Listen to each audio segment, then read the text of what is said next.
네, 안녕하세요. 판단국이 오늘 시간을 맡은 이한근입니다. 오늘의 주제는 판단국의 가치에 대해서 해보겠습니다. 오늘은 환기 9210년, 신시 개천 5910년, 단기 4346년, 서기 2013년입니다. 저는 이한근이고요. 대한사랑에서 후원을 하고 있습니다. 역사사자 산의 랑자를 쓰고 있습니다. 행랑이라고 해서 나중에 이용을 하겠습니다. 첫 번째 내용은 뭐냐면 판단국이 밝혀주는 인류 창세 역사와 한민족 부처전사의 구통맥에 대해서 나와 있습니다. 여기 보면 최초 인류 문명의 발생지가 한국이라는 나라가 있었다고 하는데요. 이 나라는 12분국이 나눠서 다섯으로 했던 나라입니다. 여기 이름을 보면 뭐 월지국, 양운국, 음악한국, 직구다국, 산업하국, 북다천국, 미리국, 수미리국, 우르국, 그리고 이게 안 보이지만 이쪽에 객현왕국이라고 또 있거든요. 여기는 킴차크 반도 쪽에 있어서 킴차크 왕국이라고도 얘기를 합니다. 12개 나라가 있었고요. 여기서 중요한 게 이 우르국하고 수미리국인데요. 우리가 문명의 발생지를 보면 수메르 문명과 이집트 문명, 인더스 문명, 황하 문명을 4대 문명의 발생지라고 얘기를 했었습니다. 그런데 그 수메르 문명에 보면 이게 도시국가거든요. 수메르 문명은 수메르하고 우르라는 나라가 그때 그 근거로서 수메르인들은 상투를 틀었던 그 모습이 있고요. 머리가 검은색이었고 그런 내용들이 있습니다. 그리고 이들이 갑자기 어느 순간 쑥 사라져요. 흔적도 없이. 근데 이들이 사라진 시기에 보면 한단국의 내용에 보면 수밀 이국과 우르국이 입주를 했다는 얘기를 하거든요. 그 얘기는 뭐냐면 본국이 사라진 거예요. 국가 형성을 하기 위해 더 이상 없기 때문에. 그러다 보니까 식민지에 파견됐던 모든 민족들이 다시 이제 본국으로 다 이제 복귀를 하신 거죠. 그러다 보니까 이들이 흔적도 없이 사라진 그 흔적이 판단국에서만 알 수가 있습니다. 우리의 구통을 하는데요. 판단국의 다음에 배달국이 있었다고 얘기를 합니다. 우리를 배달의 민족으로 얘기를 하는 이유가 이 배달국에서 나온 거고요. 다음에 단군조선, 그리고 북부여, 고구려로 이어지고요. 이걸 보면 국통이 쭉 있는데요. 우리가 흔히 알고 있는 삼국시대를 거쳐서 대진국, 아래와 후신라, 저희는 후신라라고 얘기를 하고 있거든요. 통일신라 시대라고 우리가 배워왔었는데 이미 이때 아래가 있었기 때문에 대진국, 남북조 시대라고 얘기를 하고 있습니다. 그래서 이때 신라를 후신라라고 표현을 합니다. 그 다음에 고구려, 조선, 대한제국, 상해 임시정부를 거쳐서 지금의 대한민국으로 구통맥이 이어져 오고 있습니다. 근데 우리가 이런 구통맥이 왜 잘려져 나갔나 보면 일단 중국에 의한 역사 왜곡이 있었는데요. 중국의 사서 편차 3원칙을 보면 영광스러운 중국 역사는 부풀리고 수치스러운 일은 감춘다. 중국은 높이면서 주변 나라는 깎아내린다. 중국사는 상세히 이민국사는 간략히 적는다. 이걸 그 흔한 춘추 필법이라고 얘기를 합니다. 여기 사마천이 처음 이렇게 조작을 했는데요. 사마천이 금살치우 사건도 있었거든요. 그러니까 황제 헌원과 배달국의 14대 천황이신 치우 천황과 같이 이제 70년 동안 전쟁을 했었던, 아니 10년 전쟁을 하면서 70여 차례 전쟁을 했었던 기록이 있는데요. 그때 황제 헌원을 굴복시키고 제후로 삼았던 그런 전쟁사가 있습니다. 10년간의 73회 전쟁사가 있는데요. 그때 황제 헌원이 치우를 죽이긴 했어요. 근데 그때 어떤 일이 있었냐면 치우 천황의 80명의 형제들이 다 장수로서 출전을 했거든요. 치우라는 게 치우 천황의 그 형제들도 치우라는 호칭을 사용을 했었어요. 그러니까 치우 뭐시기 썼는데 그 중에 한 사람 잡아서 죽인 거를 치우 천황을 잡아서 죽였다라고 이제 표현을 한 거예요. 그러니까 장수 하나를 잡은 건데 80명의 장수 중에 하나를 잡아서 죽인 걸 가지고 치우 천황을 죽였다라고 이제 얘기를 한 거죠. 근데 기재조선 이거를 오늘도 오기 전에 어떤 사학자분하고 얘기를 했었는데 기자조선은 사마천에서 얘기를 했는데 믿어야 되지 않겠냐라고 얘기를 해요. 위만조선은 나도 뭐 그 부정한다 얘기를 하지만 근데 참 그게 기자조선이 웃긴 게 뭐냐면 사마천 사기에 써있어요. 봉기자 조선이라 했다라고 했는데 봉기자 조선 얘기를 했는데 그 정확한 위치는 나와있지 않거든요. 그리고 중요한 것은 당군조선에 대해서 당군조선은 4만 반경으로의 나라였습니다. 그러니까 진안, 번안, 만, 셋으로 나눠져 있던 나라이기 때문에 기자가 만약에 왔더라도 번안 지역에 왔을 거예요.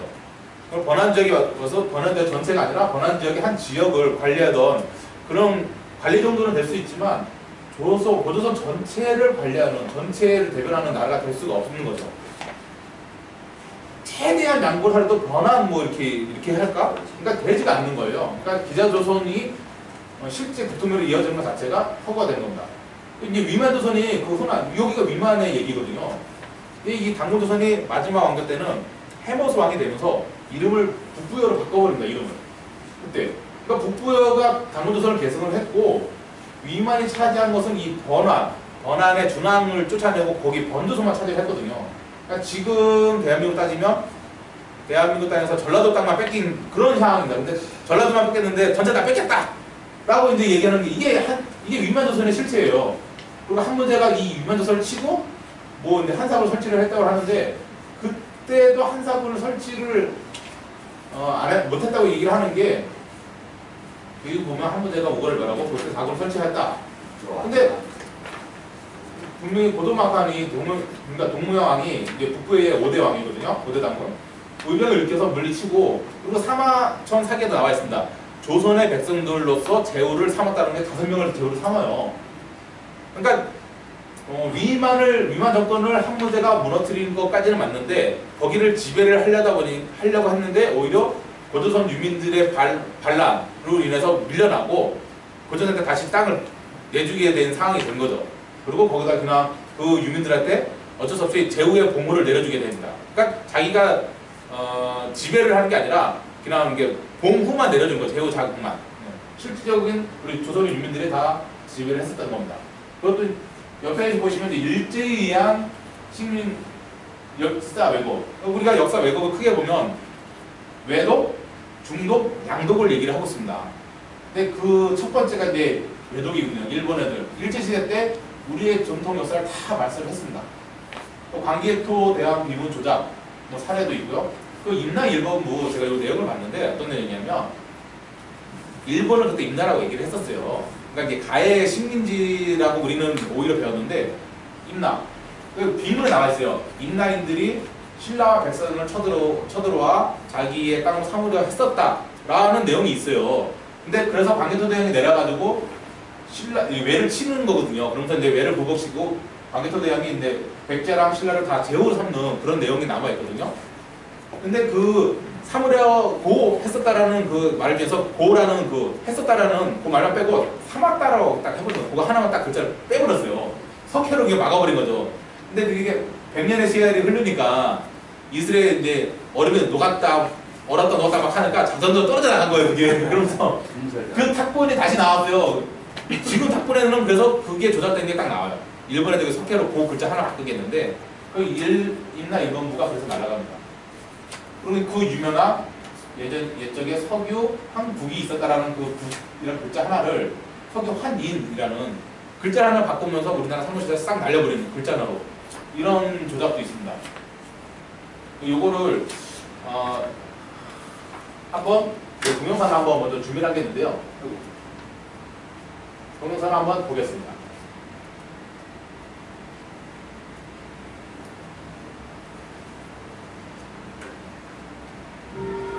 조선인들은 일관 역사적 자부심과 문화에 대한 긍지가 높아 통치하기가 어렵다. 그들을 대일본 제국의 식민으로 만드는 방법은 그들의 가장 큰 자긍심인 역사를 각색하여 피의식을 심는 것이다. 조선인을 우리가 없는 민족으로 교육하여 그들의 민족을 부끄럽게 하라. 문화 역시 일본의 아름을 강조하여 교육해야 한다. 그렇게 될 때 그들은 자신의 정체성을 잃고 스스로 대일본 제국의 시민으로 거듭나고 싶어할 것이다. 장씨 개명을 통해 먼저 조상 당군을 부정하게 하라. 그것이 식민국민을 식민국민답게 만드는 가장 좋은 방법이다.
네.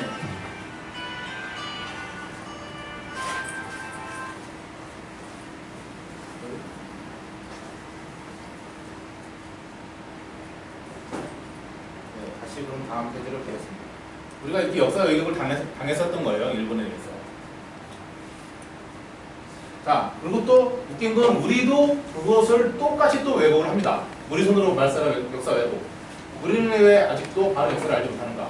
또 보면 조선 후기에는 노론이 나라를 팔아먹었고, 그러니까 노론, 우리 이완용이라고 얘기를 하잖아요. 이완용이 노론의 수장이었어요. 그러니까 노론 대신들이 일본에 두고 짠 거죠. 단 30분 만에 그럽시다 하고 도장 찍고 끝냈답니다. 한일 합방하는데. 뭐 조선사 편수회를 거쳐 해방 후에 국사 현찰위원회를 주도했다. 우리 역사를 말살한 그들이 오늘날까지 역사학계를 자지하고 있다. 이렇게 되는 거예요. 그러니까 절대 한국사가 당군조선에서 기자조선 아까 넘어왔고, 이게 기자조선이 아까 변두리라고 얘기했죠. 또 위만조선, 이것도 이제 변두리였고요. 한사군, 이치다는 한사군, 연맹왕국. 그러니까 우리나라 역사는 기원 후 300년 이후부터 실질적인 역사라고 얘기를 해요. 그러니까 그전 역사 다 날려버린 거예요. 근데 우리가 원래 알고 있는 거는 한국, 배달, 조선, 북부여 시대, 고구려로 이어지는 이게 우리의 참된 역사관입니다.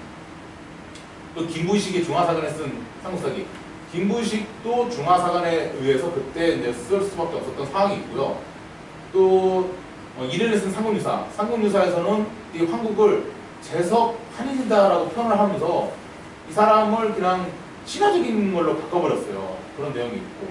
또 세조의 사서 수고력. 이때 보면 단군 시대에 없는 여러 가지 우리 한다고 나와 있는 책들을 수고한 내용이 나와 있습니다. 여기 보면 이제 서로 다른 한국사의 체계가 있는데요. 북한에서는 대동강 유역 역사를부터 시작이 됐다라고 얘기를 해요. 자기 평양이 이제 트랙트라고 이제 가르치겠죠. 그리고 조선 역사, 그리고 부여, 부려, 진구. 이게 부려라는 게 이제 당군조선의 한 적이었거든요. 진구. 부려가 이제 고구려의 전신이 돼요. 고구려 백제 신라, 남북 발해, 그리고 뭐 2조 봉건국가, 봉건국가. 북한 입장이니까 뭐 지금 조선인민공화국이다라고 이제 하고 있고요. 근데 조선 유가 사상에 의해서 당군조선, 기자조선, 위원조선 이것도 딱 사만, 통일신라, 고려, 조선 이게 우리가 알고 있는 기존의 국사관이에요. 그리고 한국 지금 사학에서는 구석기, 신석기, 부적식가 아이고 힘드네요. 뭐 조선, 위원조선, 한사군, 뭐 삼국시대 이렇게 가르치고 있습니다. 근데 올바른 거는 황국시대가 구석기 시대가 아니라 이미 그때도 황국시대가 있었다라고 얘기를 해야 되는 거고요. 배달시대, 신석기 부적국가 뭐라고 얘기를 하는데 미개한 믿으겠다고 얘기를 하는데 이미 홍산 문화를 통해서 배달국이 국가의 기틀을 마련했다는 거에 증명이 됐습니다. 그리고 당군조선 시대, 당군조선의 사만강령이었고요. 북부여, 북부여가 우리 동맥을 연결하는 고리거든요. 근데 우리는 북부여의 역사를 너무 몰라요. 그리고 가르쳐주지는 않고 있고요. 강단 사학께서는 고구려 백제 신라 가야, 대진, 남북시대, 고려 이렇게 내려오고 있습니다. 일본에서는 다 잘라서 한사군부터 시작이다 라고 얘기를 하고 있어요. 가르치고 있어요. 왜? 이 이상 올라가면 자기네 역사가 많아지니까. 자기네 역사는 거짓으로 700년을 올렸고요. 우리는 2000년을 잘라버리거든요. 그럼 자기네 역사 이제 이렇게 시작이 될 거고요. 그리고 중국에서는 자기가 본 기자를 했으니까 기자부터 이제 시작이 됐다라고 이제 얘기를 하고 있을 거. 근데 이거를 그대로 받아들여서 서양에서는 기자로서 시작을 했으니까 부족국가로 시작을 했다. 그리고 그러니까 중국의 식민지로 시작을 했다라고 얘기를 하는 거예요. 그리고 이제 이 삼국시대 기원 후 300년 이후부터 신라, 고구려 백제 신라가 다 기원 전 50년, 40년, 15년 다 그때 했거든요. 근데 그게 아니라 기원 후 300년부터 참 니네 나라 역사다라고 가르치고 있어요. 이게 우리 지금의 현실입니다. 이 사람은 누구냐면 러시아 학자예요.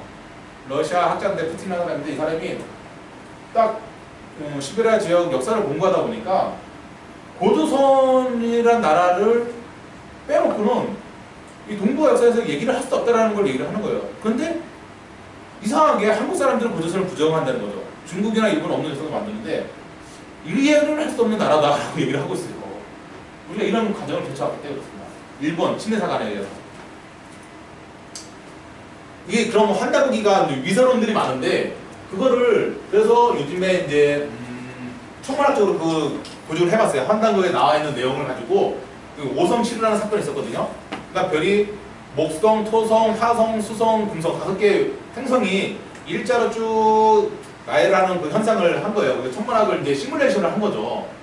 근데 시뮬레이션을 하니까 한 100년의 오차 범위로 그런 일이 실제로 발생을 했다는 거예요. 그러면 100년이면 3000년, 3700년 전의 사건이니까 그거는 맞다라고 얘기를 할 수밖에 없다는 거죠. 이거를 만약에 이제 가짜를 했다면 그 사람은 진짜 대단히 머리가 좋은 사람이라고 얘기를 하는 거예요.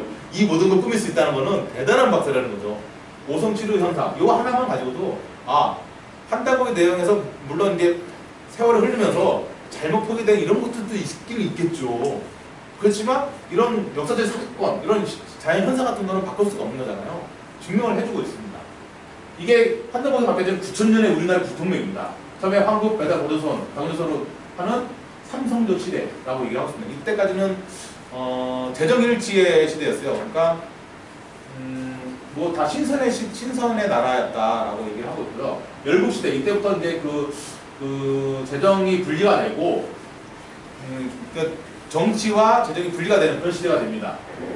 열국시대에서 동국대세, 사국시대까지 이렇게 내려오고요. 남북국 시대를 거치면서 우리가 이제 대륙에 대한 영토를 이제 다 잃게 되는 거죠. 그리고 이제 한반도에서 타게 되는. 이렇게 내려오는 이런 단계를 거쳐서 현재 지금 오고 있습니다. 이게 8조법인데요. 저희가 국사 시간에는 8조법이라는 게 있는데 4가지만 내려온다라고 배웠어요. 그런데 한단국에는 이 8가지를 다 얘기를 해주고 있습니다. 그거를 한단국의 아까 고조선은 진암, 번암, 마한, 사망 강경이라고 얘기를 했죠. 한단국에서는 이 진조선의 역사뿐만이 아니라 번조선의 역사와 마조선의 역사까지 다 갖추고 있는데 이 8조법이 마한 번안세기에서 지금 나와 있어요. 그러니까 한단국의 가치가 여기서도 또 입증이 되는 거죠. 어디에도 없는 자료가 이 번안세기에서만 볼 수가 있는 거죠. 한민족을 지켜온 난가정신. 우리는 그 화랑이라고 얘기했었죠. 그 처음에 시작이 이 삼랑이었다고 얘기를 합니다. 삼랑은 원래 이제 30년을 수호하는 관직이라고 얘기를 하는데 우리 고조선 시대 때 소도라는 데가 있어서 거기서 신교를 하고 뭐 공부도 하고 젊은 사람이 했었다고 가르치잖아요. 그 소도를 지키는 신교의 부대, 그 부대의 관직명이 삼랑입니다. 삼랑. 여기서부터 삼랑에서 시작한 거예요. 그러면서 배달국 시대 때 3,000명의 제자 한남군과 함께 동반 개척을 해서 내려왔다라고 이제 기록이 한단국에 나와 있고요. 당원제서 때 국자랑이라고 했었다 이들을. 그러니까 13대 훌달 당군은 위원의 자제들에게 독서 활쏘기를 익히며 심신을 단련하게 했다. 그러니까 화랑의 그 뿌리가 여기서 되는 거예요. 그리고 이들 출행할 때 머리에 천지화, 이게 무궁화꽃이거든요. 요즘에 다시 이제 무궁화 축제를 하잖아요. 무궁화는 6월부터 10월까지 3개월 동안 축제를 할 수가 있답니다. 벚꽃은 일주일 만에 끝나는데 벌써 일부라고는 우리 틀리잖아. 근데 이 무궁화꽃을 뽑고 다녔기 때문에 천지화랑이라고 불렀습니다. 이 천지화랑, 여기서 뿌리가 된 게 신라의 화랑이 되는 거예요. 북부에서도 천왕강이라고 얘기를 했었고요. 고구려 조의선임, 그리고 백제의 무절 얘기를 했었고요. 또 백제에 재밌는 게 무절 중에 최고의 무절을 사우라비라고 얘기를 했었어요. 네, 이 사우라비가 일본을 건너면서 사무라이가 됩니다. 그러니까 사무라이의 어원을 사우라비라고 얘기를 해요. 언어학자들이 다 그렇게 얘기를 하고 있어요. 고구려 시대 때 제가화상, 뭐 국선, 설랑 이들은 다 이제 제가화상의 이제 스승들을 이제 국선이라도 부르고 설랑에도 칭호를 줬고요. 삼벌차 항정, 항쟁 이런 것들도 다 난가 정신의 표현이라고 표현하고 있습니다. 조선시대 때는 선비정신과 의병정신으로 이어졌는데요. 선비정신이라고 하니까 그거는 유교 아닌가요? 이렇게 물어보세요. 근데 그게 이제 여기서 말하는 선비정신은 뭐냐면 우리나라 선조들은 그 활쏘기, 그러니까 책만 읽은 게 아니라 그 활쏘기, 자기 심신 단련하는 활쏘기라든지 문물을 겸비한 그 운동을 했었거든요. 이 분들이 국내에 있을 때마다 의료 활동을 했었어요. 임진왜란 때도 그랬고 자기가 제하에 묻혀있던 사람들이 국국의 항쟁이 일어나는 그런 많이 그런 사례들 있잖아요. 다 백의 정도를 막 했었잖아요. 승리도 나고 그 정신을 얘기를 하는 거예요. 그 부하말의 동학운동, 정문 장군이 일으켰던 동학운동, 이게 밀로 연결이 다 되죠. 독립운동. 그리고 현대 충의행랑으로 이어지고 있습니다. 대한사랑 역사, 사단부 대한사랑이 출범을 했거든요. 저희도 거기에 소속이고 충의행랑으로 지금 그 맥이 이어지고 있습니다. 다에 보시면 이렇게 딱 나와 있어요. 보기 편하죠. 황금시대 때 한인, 광명인간, 지도자, 인간의 이상이라고 얘기를 했고, 제세형랑, 삼랑이 있었고, 복자랑, 천왕랑, 그리고 삼국기에 있었고, 제가상, 선비정신, 동학, 그리고 제세행랑, 현재 한민족 난가의 고유 망성이다라고 이렇게 딱 나와 있습니다. 난가의 맥이 이렇게 쭉 내려왔었던 겁니다. 또 다른 한단과의 장점 중에 하나는 뭐냐면 이게 한글의 우수성이에요. 여기 보면 이게 이런 말이 있어요. 슬기로운 사람은 아침을 마치기도 전에 깨칠 것이요 어리석은 이라도 열흘이면 배울 수 있다. 그러니까 한글을 가르치면 머리가 좋은 사람이면 밥 먹다가 아침밥을 먹다가 다 한글을 배운다는 얘기예요.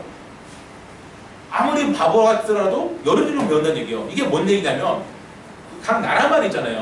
뭐 우간다다 그러면 우가 우짜짜 막 할 거 아니에요. 그거를 한글로 쓰는 거예요.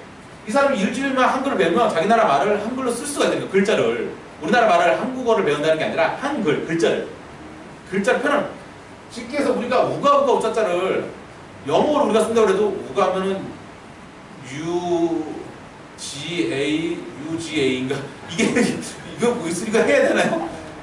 영어를 지금 우리가 배워왔는데 표기하는 것도 틀리거든요.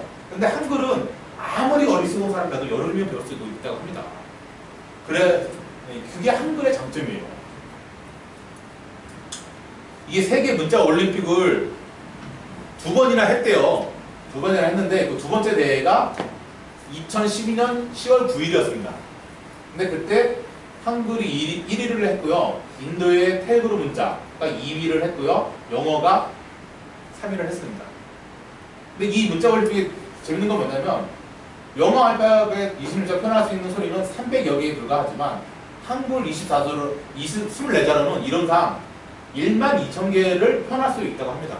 실질적으로 8,000여 개 소리. 그러니까 소리를 우리 흔한 말로 그런 얘기를 하잖아요. 노랑을 표현해 봅시다. 영어로는 옐로우. 근데 우리는 노루스루무하다, 노루끼끼하다, 노루끼끼하다. 되게 많잖아요. 노리끼리 하다 막 그거예요. 그러니까 소리로 낼 수 있는 게 영어로는 300개밖에 안 되는데 한글로는 8,700개까지가 된다는 거예요.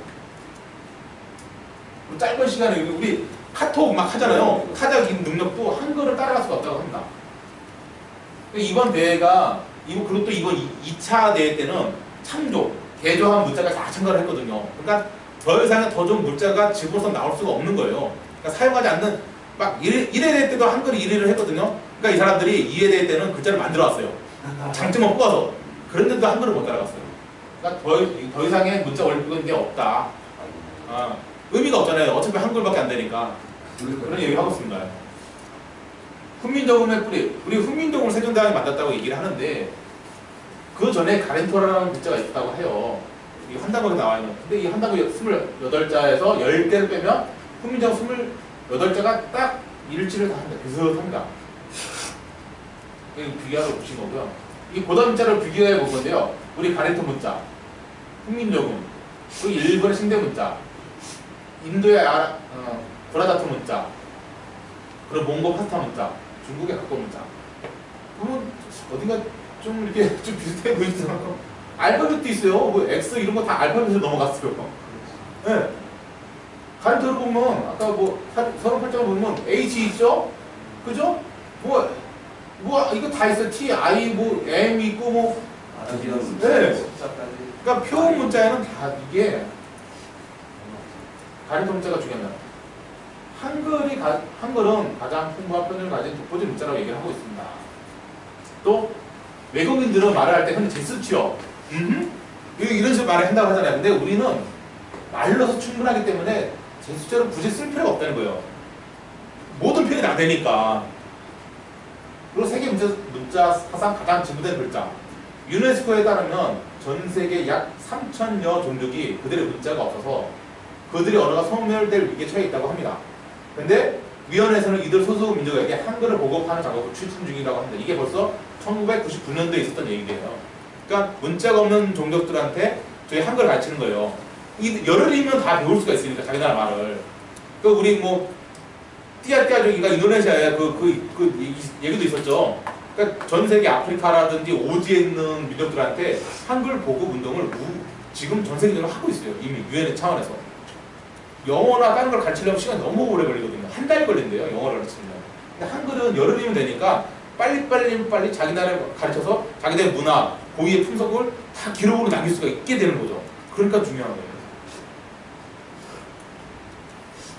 근데 그 전에 한단고에서 밝히는 또 녹도문자라는 게 있었다고 얘기를 합니다. 이건 배달고 1세 배달 한문 시대 때 신지 현대에게 명하여 녹도문자를 만들게 하고 청부경을 편찬하도록 하였다라고 합니다. 녹도문자. 녹도문자는 사슴의 발작을 보고 만든 건데요. 이게 녹도문자의 물자입니다. 근데 이 녹도문자가 14대 치유천황 때 창일이 배달의 자부 선생님한테 와가지고 배워가거든요. 자부 선생이 치유천황의 스승이거든요. 근데 이 창일하고 황제 헌원도 와서 자부 선생님 다 배워가요. 그러니까 우리 문화가 이게 흘러 들어가는 거죠. 한민족한테. 녹도문자를 창일한테 보내주게 됩니다. 그래서 창일문자라는 게 나온 거예요. 중국의 창일문자. 이 창일문자가 발전해서 각고문자가 되고 지금의 한자가 된 겁니다. 그러니까 이 녹도문자가 상형 문자의 뿌리가 되는 거예요. 가렌토는 표음 문자의 뿌리가 되고 녹도문자는 표의 문자의 뿌리가 되는 거죠. 두 가지가 다 우리한테 나왔었다는 얘기가 됩니다. 고조선시대 가렌토 문자. 고조선 3대 당군 가려옥 당군께서 아침부터 갔다, 그러니까 땅이 넓으니까 풍속이 다 틀리니까 그걸 통일하기 위해서 지방마다 말이 틀리고 현상 뜻하는 게 녹도문자가 있어도 녹도문자라는 게 표의 문자잖아요. 뜻, 끝, 진짜 한문 같은. 그러니까 이게 말이 바뀌면 말이 안 통하는 거예요. 다른 뜻으로 사용을 하는 거예요. 그래서 만든 게 또 가르쳐요. 백리나 되는 땅의 나라에서도 그리 서로 이해하기 어렵다는 얘기를 해요. 백리면 40km거든요. 40km면 지금 서울 시내에서도 서로 대화가 안 되는 거예요. 그런 내용이 되는 거예요. 그래서 삼당 을보록에게 명해서 삼당 여기도 나오죠. 을보록에 명을 해서 정성 38자를 만들고 이걸 가른토 문자라고 얘기를 했습니다. 이 가른토 문자가 보면 자음과 모음 합해서 38자고요.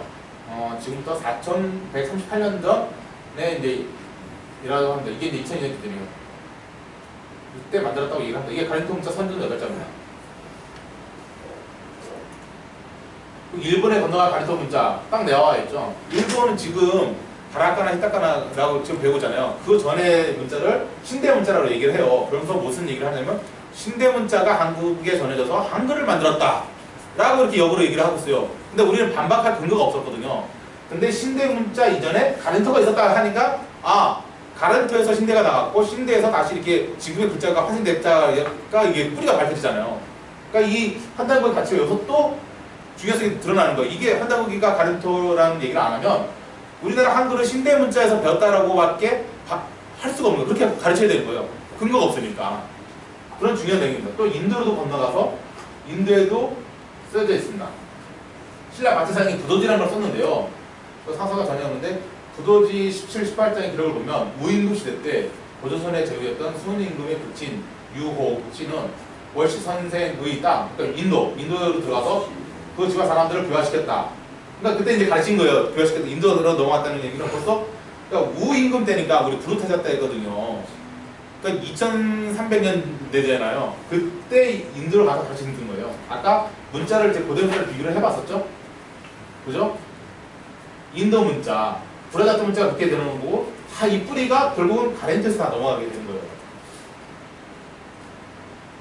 인도로 넘어갔고 한글과 한자는 음양짝이며 한민족의 문화유산이라고 얘기합니다. 이게 음양짝이라고 볼 수가 있는 게 왜 동의음이라는 게 많잖아요. 근데 한글로만 딱 써놓으면 이 뜻을 알 수가 없는데 한자를 거기다 넣어주면 이게 무슨 뜻인가까지 알게 되잖아요. 그러니까 한글이 아무리 우수하지만 정확한 표현을 위해서는 한문이 또 필요를 하게 돼요. 그래서 한글과 한자는 같이 사용을 했을 때 가장 완벽한 글자의 형태를 갖추게 됩니다. 음양짝으로 썼다. 네.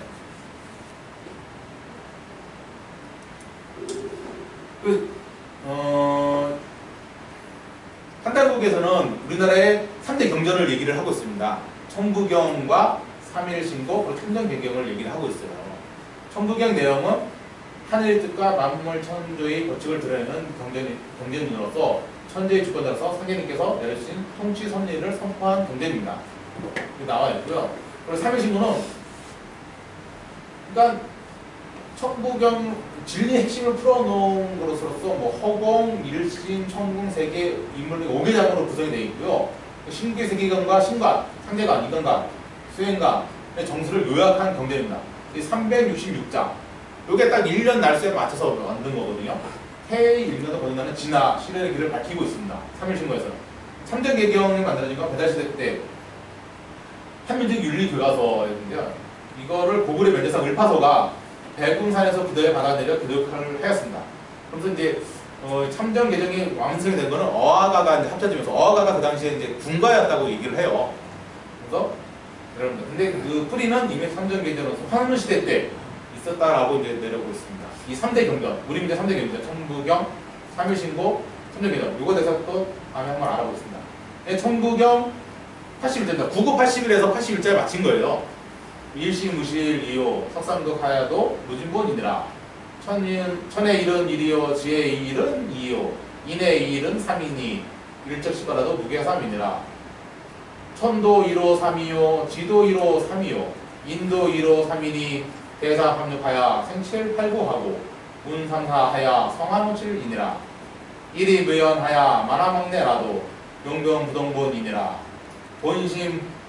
본은 시민이 본태양하야 악명하고 이는 중천지하야 일이니 일은 종이나 무종일이니라. 그러니까 요거를 뜻을 보면 이게 직역을 해놨어요. 그러니까 한 번은 의역과 직역이 두 가지가 있잖아요. 그러니까 뜻 그대로 하는 건 의역은 너무 어려워서 제가 할 수가 없고 지금 요 하나만 가지고도 여러 시간을 해야 되기 때문에 그냥 직역만 해드렸습니다. 하나는 천지만물에서 비롯된 근본이나 무에서 비롯된 하나이어라. 이 하나가 나뉘어져 천지 삼국으로 작용해도 그 근본은 다할 것이어라. 하늘은 참조운동 뿌리려서 첫째되고 땅은 생선운동 근원되어 둘째되고 사람은 천지의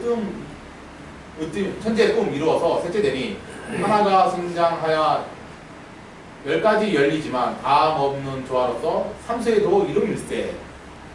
하늘의 음양운동 삼수로 돌아가고 땅의 음양운동 삼수로 순환하고 사람도 음양운동 삼수로 살아가니 천지인 큰 삼수 마수 합해 육수되니 생장서 7, 8, 9를 생함이니네. 천지만물 상가 사수 변화마디 운행하고 오화 칠수 변화원리 순환운동 이름일세. 하나는 오묘하게 순환운동 반복하여 조화적용 무궁무궁 그 근본은 변함없네.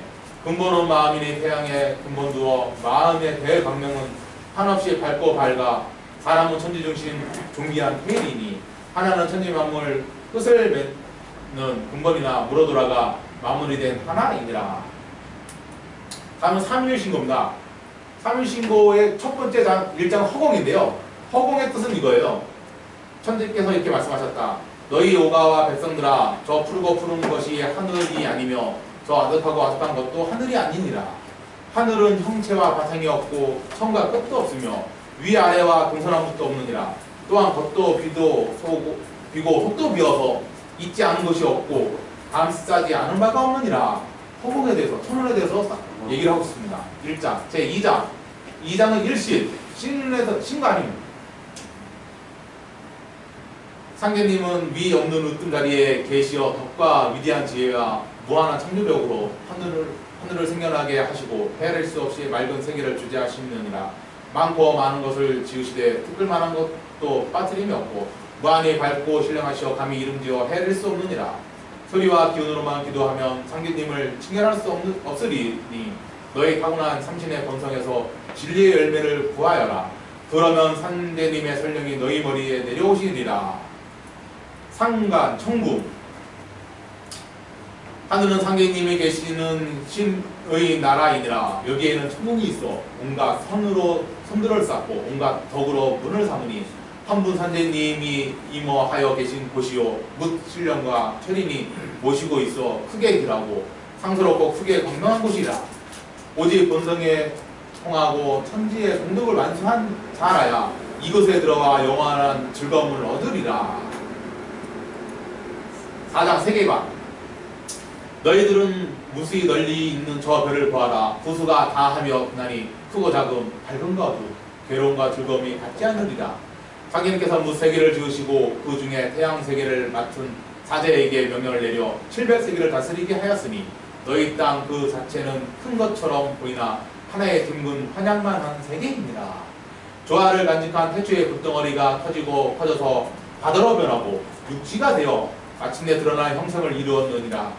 우주의 조화신이 기운을 불어 밑둥까지 싸고 태양의 빛과 열을 쬐니 땅 위를 다니고 하늘을 날고 칼바꿈하고 물속에서 살고 땅에 심는 온갖 생물이 번식하였느니라. 이 기독교의 천주론보다 훨씬 더 설득력이 있습니다. 인물, 이제 5장, 이 5장인데 5장은 또 삼진, 상망, 삼도로 또 나눠집니다. 이게 나눠지는데요. 또 5장, 먼저 5장에서 인물을 먼저 보겠습니다. 삼진에 대한 얘기거든요. 사랑과 마무리 다 같이 삼진, 삼진을 구해받았으나 그러니까 삼진은 성품과 목숨과 정, 그러니까 성명정을 얘기한다고. 삼진 구해받았으나 오직 사람만이 지상에 살면서 미혹되어 상망, 그러니까 심기심, 상망이 불의를 내리고 이 상망이 삼진과 서로 작용하여 삼도, 그러니까 감식촉, 삼도의 변화 작용을 짓게 됩니다. 그러니까 인간만이 만물의 영장인 이유가 여기서 딱 표현을 해주고 있는 거예요. 다시 말했습니다. 삼진은 성품과 목숨과 정기이니 사람의 일을 온전히 다 구해받았으나 만물은 치우치게 받았느니라 나와있죠. 참된 성품은 선하여 악함이 없으니 상등 철이 있는 이 본성 자리를 통하고 참 목숨은 말과 흐림이 없으니 중등 철이는 이 타고난 목숨의 경계자를 깨닫고 참 정기를 후덕하여 참막 흐름이 없느니라. 하등 철이는 이 본의 순간 정기를 잘 실현하여 보호하느니라 하면서 철이 나오는데 철이 나면도 상중하가 있다는 얘기를 하는 거예요. 이 삼진을 잘 닦아 본연의 모습으로 들어갈 때 삼진의 조화색에 들어갈 수 있느니라. 다음에 상망에 대해서 얘기를 하겠습니다. 상망. 상망은 마음과 기운이니라. 마음은 타고난 성품에 뿔을 두지만 성각이 있으니 마음이 선하면 복을 받고 악하면 화를 받느니라. 기는 타고난 삼신의 영원한 생명에 뿌리를 두지만 맑음과 탁함이 있으니 기운이 맑으면 장수하고 혼탁하면 일찍 죽느니라. 몸은 전기에 뿌리를 두지만 후덕함과 천박함이 있으니 자신의 전기를 잘 간직해 두텁게 하면 비티가 나고 전기를 소모시키면 천박해집니다. 삼망에 대한 얘기를 또 이렇게 해주고 있습니다. 삼도, 마지막 세 번째 삼도. 삼도는 느낌과 또 맞습니다. 삼도는 느낌과 호흡과 촉감의 작용이니라. 이것이 다시 변하여 18가지 경계를 이루나니 느낌에는 기쁨과 두려움과 슬픔과 노여움과 탐욕과 싫어함이 있고 호흡에는 향내와 순내와 차가움과 더움과 마름과 젖음이 있고 촉감에는 소리와 빛깔, 냄새와 맛과 음탕함과 살다함이 있느니라. 창세은 마음의 선악과 기운의 맑고 탁함과 몸의 후덕함과 성박함 서로 뒤섞인 경계길을 따라 제멋대로 달리다가 나고 자라서 늙고 병들고 고통에 떨어지느니라. 그러나 철이는 감정을 절제하고 그러니까 자제가 되는 생활을 해야 되겠죠. 호흡을 고르게 하며 촉감과 자극을 억제하여 오직 한 뜻으로 매사를 향하고 삼망을 바로잡아 삼진으로 나아가 비로소 자신 속에 들어있는 대신기를 발현시키나니 삼신이 완수한다는 것이 성통공학. 이것을 삼신이 완수한다는 것은 이를 두고 하는 말이니라. 삼망. 이게 내용입니다. 그리고 다음엔 참전개정. 참전개정 내용을 보면요. 참전개정 세상의 전환기를 참전개정은 을파도 선생이 전했다고 한다. 선생이 일찍이 백운산에 들어가 하늘에 기도하다가 천수를 얻었는데 이것이 참전개경이다. 태길 시절에는 철인이 윗자리에 앉아서 인간의 360여 가지 일을 주관하였는데 그 강령은 8조목이었다. 그 내용은 성, 신, 사랑의, 재, 화, 복, 보, 응이다. 8가지 내용을 알아보겠습니다. 8가지 먼저 4가지를 보면 첫째 정성. 정성이란 싼마음 속에서 일어나는 것이고 활성으로 지키는 바이다. 여기에는 육체, 47용의 가르침이 있다. 믿음이란 하늘의 이치오 반드시 부합되는 인간사를 반드시 성사시키는 것이다. 여기에는 5단 36부의 가르침이 있다. 사랑. 사랑이란 자비심이 자연 속에 일어나는 것이요 어진 성품의 본질이다. 부재란 독성이 갖춰진 성령으로 보가 널리 남에게 비치는 것이다. 네, 화란, 악이 부르는 것이다. 여기엔 6조 42목이 있다. 복이란 착한 일을 하여 자선이 받는 경계이다. 보란, 척신이 악한 사람에게 화로서 보답하고 착한 사람에게는 복으로서 보답하는 것이다. 척신. 음이란 악은 악으로서 보답을 받고 선은 선으로서 보답을 받는 것이다. 그러므로 하늘이 비록 말씀하지 않으시나 오르내리며 두루 살펴주시나니 자신을 아는 자는 창성하여 옳은 것을 구하면 반드시 열매를 맺으리라. 한결같이 참전으로서 모든 사람이 계를 받았다. 그러니까 우리나라 3대 견전을 이렇게 대충 적었습니다. 그 내용이 한 도표 이렇게 딱 나와 있는 거예요. 아까 삼도, 삼망, 삼지인에 대해서 얘기를 했었죠. 성명경, 그리고 심기신, 감식초. 이 모든 것을 다 이뤘을 때 태일인간이 된다고 얘기를 하고 있습니다. 태일인간, 여기서 태일인간이라는 게 나오고 있네요. 태일이 뭔가 하면 이건 일본에서 마츠리 신사 때 이제 축제 때 하는 행사인데 거기 태일 깃발이 있습니다. 마츠리 축제라는 건 뭐냐면 이즈모 대신사가 있는데 그 신궁을 20년에 한 번씩 다 때려부셔서 새롭게 진다고 해요. 그때마다 하는 행사거든요. 수천하게 들어간다고 해요. 일본에서 제1의 그 신궁이니까. 일본은 그거를 지금도 하고 있는데 그때 태일이 태일 깃발을 앞세우고 가고 있습니다. 이 태일. 아까 판단곡에서 얘기했던 그 태일. 다른 뜻으로 태일을 인간 하나님이라는 표현을 하고 있습니다. 태일이 되는 길. 태일이 되는 길은 뭐 삼성기, 상하, 태백기사에 딱 나와 있는데요. 신교 수행문화는 궁극적으로 상신 상인으로부터 부여받은 인간 본연의 무궁한 방면과 신성을 회복하여 천주와 더불어 영원히 사는 우주적인 인간, 삼신 상계님과 한 몸이 되는 삼신일체 태일인간이 되기 위한 것이다. 그러니까 왜 신선들은 그냥 영원히 산다고 얘기를 하잖아요. 성관이라고 얘기를 하잖아요. 그거 태일인간이 되는 것. 한다고에 나오는 연표문의 내용입니다. 우리가 흔히 알고 있는 일시강충, 성통광명, 제세이와 홍익인간 하라라는 게 연표문에 딱 나와 있어요. 그 뜻이 어떻게 되냐면 하늘은 아득하고 고요함으로 광대하니 하늘에 도는 두루미죠. 원만하고 그 하는 일은 참됨으로 만물을 하나 되게 함이니라. 땅은 하늘의 기운을 모아서 성대하니 땅이 도는 하늘의 도를 본마다 원만하고 그 하는 일은 쉼없이 길러 만물을 하나 되게 함이니라. 사람의 지혜와 능력이 있어 위대하니 사람의 도는 천지의 도를 선택하여 원만하고 그 하는 일을 서로 협력하여 태일의 세계를 만드는 데 있느니라. 그러므로 상신께서 참마음을 내려주셔서 이게 일시응충 참마음을 내려주셔서 사람의 성품은 삼신의 대광명에 통하고 성통광명 삼신의 큰 가르침으로 세상을 다스리고 깨우쳐 제세이화 인간을 널리 이롭게 하라 내용입니다. 저희는 예전부터 이렇게 수행을 했었다고 얘기를 해요. 이게 홍상문에서 그렇게 이게 유물인데요. 이게 수행을 하고 있는 흙으로 만든 이게 나왔어요. 보면 두 손을 맞잡고 우주의 노래인 주문을 읽고 있는 배달사람. 배달방에서 중국 내 자체에서 발견된 남자 신상입니다. 한 55cm 정도 된다고 얘기를 해요.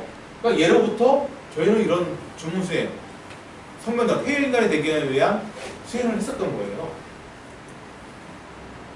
이게 배영준이 이제 고시를 하는 장면인데, 고시라는 게 유래가 이제 환단곡에 나와 있습니다. 농가의 농산꾼들이 들에서 밭을 가다가 점심을 먹을 때면 반드시 먼저 숟가락 떼어 밀기를